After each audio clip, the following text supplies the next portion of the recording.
Wahai para pelaku kebudayaan sekalian, salam budaya pembebasan.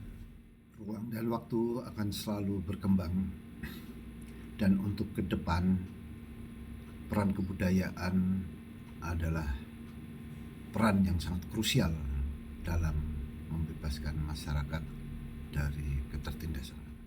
Peran kebudayaan menurut saya ke depan adalah berupa kecerdasan rasa, di mana di sana ada 6 poin, 6 hal yang harus dimiliki oleh para pelaku kebudayaan. Pertama adalah semangat kebersamaan, kedua adalah kepercayaan diri yang tinggi, ketiga adalah kepekaan terhadap realitas, keempat adalah visioner terhadap ruang dan waktu, kelima adalah kreativitas tanpa batas, dan yang keenam adalah menjadi eksekutor yang handal. Seperti kita ketahui bersama bahwa peradaban manusia berkembang sejak jutaan tahun yang lalu sebagai pengumpul makanan, masyarakat pengumpul makanan. Dan ketika bumi semakin menghangat sekitar 13.000 tahun yang lalu, revolusi pertanian terjadi dan percepatan perkembangan peradaban manusia terjadi pada sekitar 200 tahun yang lalu dengan revolusi industri di Eropa Barat dan Amerika Utara, juga di Asia ada di Jepang. Saat itu corak produksi berubah dari ekonomi yang bertumpukan pada hasil pertanian menjadi ekonomi yang bertumpu pada industri produk manufaktur, sehingga dalam jumlah yang massal dibutuhkan teknologi industri yang maju.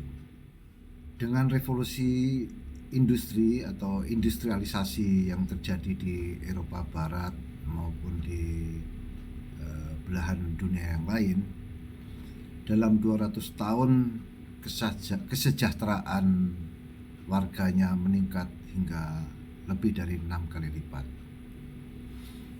sehingga dengan demikian mempengaruhi juga terhadap kualitas hidup, kualitas kemanusiaan yang ada di wilayah tersebut. Nah, dalam 20 tahun belakangan ini, revolusi industri 4.0 yaitu adalah tren otomatisasi pertukaran data, teknologi pabrik dari yang sifatnya manual menjadi digital terjadi. Dan kawan-kawan sekalian, saat ini kita telah memasuki masyarakat industri 5.0, bukan 4.0 lagi, yaitu yang disebut sebagai masyarakat super pintar, super smart society, masyarakat masa depan yang berpusat pada manusia untuk menyeimbangkan kemajuan ekonomi dengan penyelesaian masalah sosial melalui sistem yang sangat mengintegrasikan dunia maya dan ruang fisik. Nah, sekarang kita coba menyambungkannya dengan realitas sosial yang ada, realitas ekonomi politik yang ada, baik di tingkatan internasional maupun nasional. Nah, salah satu konsep yang terbaik dan sedang kita laksanakan adalah konsep industrialisasi nasional, yang konsep ini dikembangkan, ya, digodok dan dipropagandakan oleh sebuah kelompok di Indonesia, yaitu Partai Rakyat Demokratik, dengan konsep industrialisasi nasional. Dan di kemudian hari konsep ini sepertinya diadopsi oleh pemerintahan Jokowi dengan istilah hilirisasi di segala bidang. Hilirisasi nasional di segala bidang tersebut, seperti kita ketahui bersama bahwa hal ini merupakan langkah bahwa negara tidak akan mengekspor bahan mentah, ya, dari sumber daya alam maupun hasil pertanian, tetapi harus melalui proses untuk meningkatkan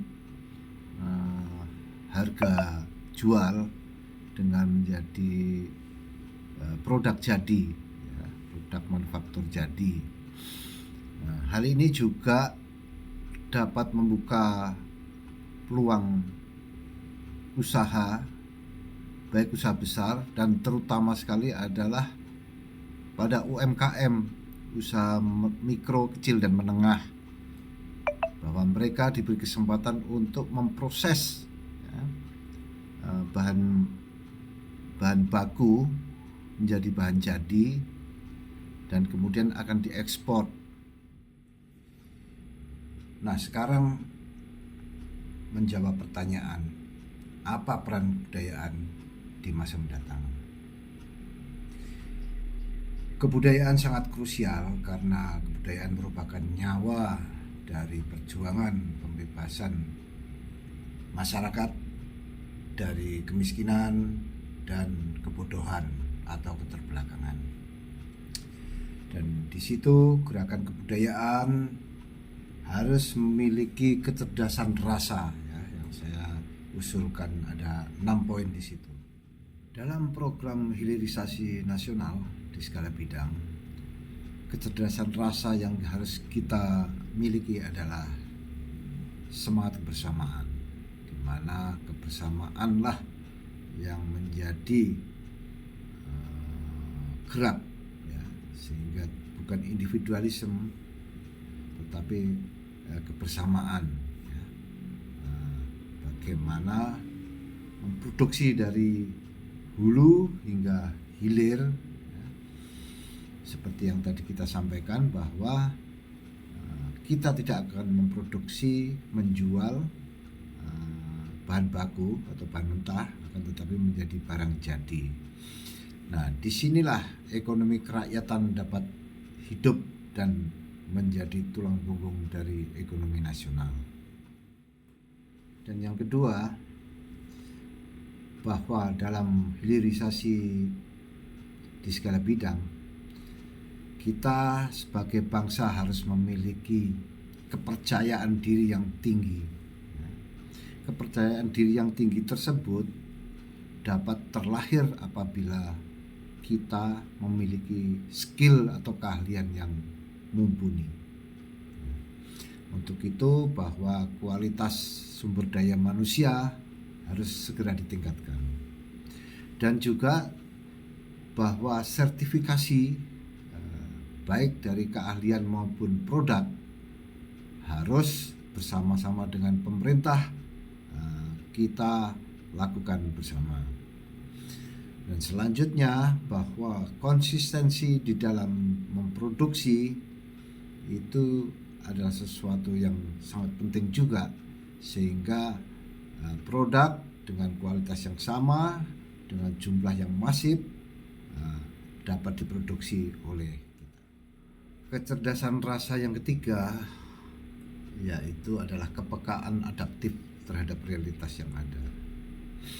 Kita sebagai masyarakat produsen, selain sebagai masyarakat konsumen, kita harus memiliki kepekaan terhadap realitas yang ada,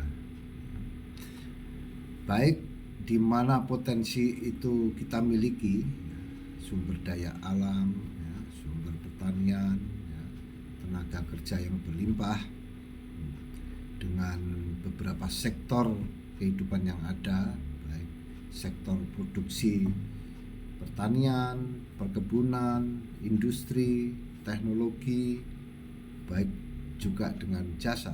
Selain itu kita juga harus adaptif, ya, peka terhadap perkembangan teknologi dalam bidang produksi. Teknologi yang berkembang begitu pesat saat ini, ya, penggunaan artificial intelligence pun harus kita dapat menggunakannya, memanfaatkannya dengan bijaksana untuk hasil yang optimal. Kecerdasan rasa selanjutnya yang nomor 4 adalah visioner dalam ruang dan waktu.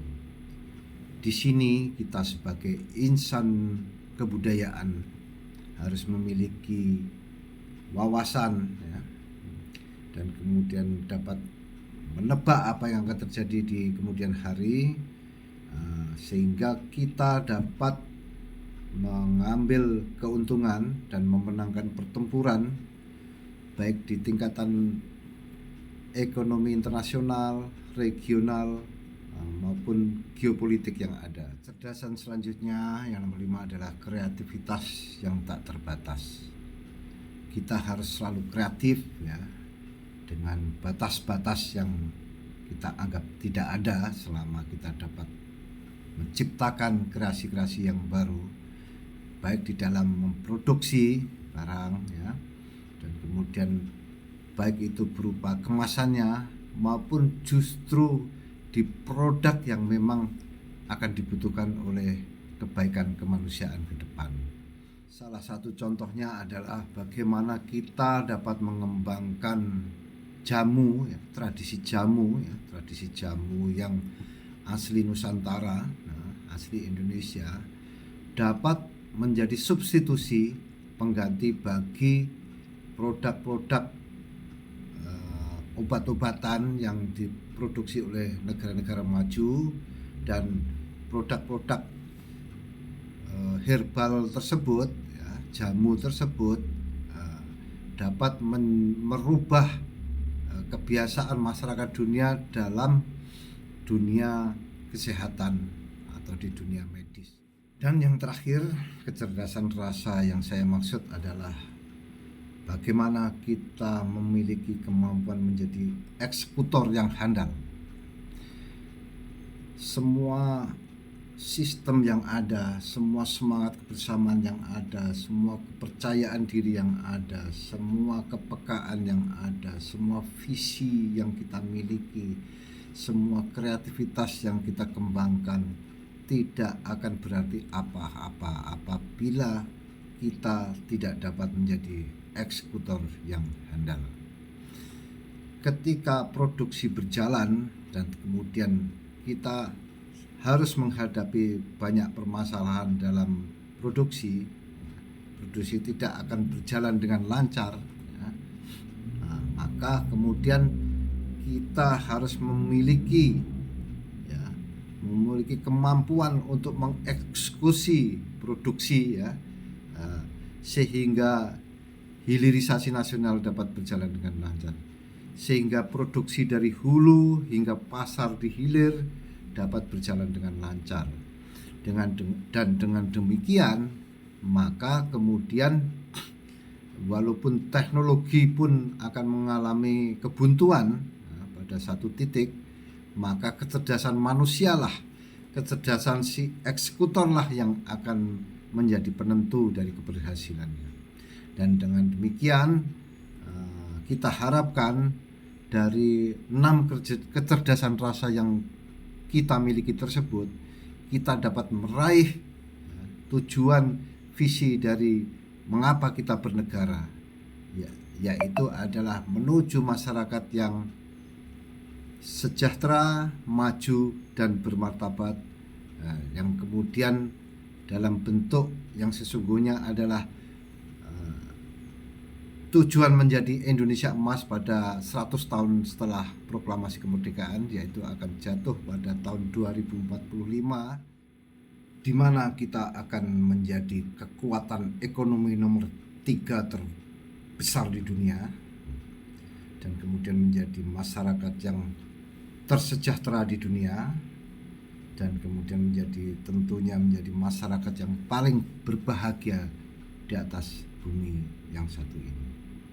Demikian.